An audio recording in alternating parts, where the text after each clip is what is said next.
Sa video na to, nandito tayo ngayon sa Tondo, Manila upang muling bisitahin at isa sa may pinakamurang magbenta ng mga e-bike dito sa Tondo.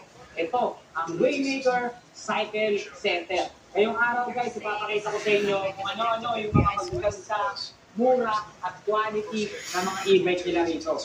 Mula sa 2 wheels, 3 wheels hanggang sa 4 wheels, ipapakita ko sa inyo. At babanggitin ko syempre ang mga specs at presyo at lahat ng detalye na kailangan nyo sa mga units na may papakita natin dito. Nakikita nyo ba yan sa paligid natin ngayon? Yan.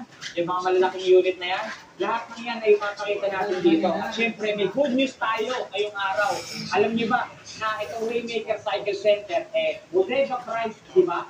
Bodega price sila. Kaya talaga namang 1,000 pesos mo, may e-bike ka na dito sa Waymaker. Kaya naman, kung sakaling interesado kayong malaman kung ano yung mga details ng mga units nila rito, syempre, tutukan nyo lang itong video natin at panoorin nyo lang hanggang dulo para lahat ng detalye na kinakailangan nyo, makuha nyo agad sa panonood nyo pala ng video natin ngayong araw. Pero bago tayo tuloy magsimula guys, baka pwede nyo munang i-like itong video natin, share nyo na rin, tag nyo na rin yung mga kaibigan nyo dyan sa comment section.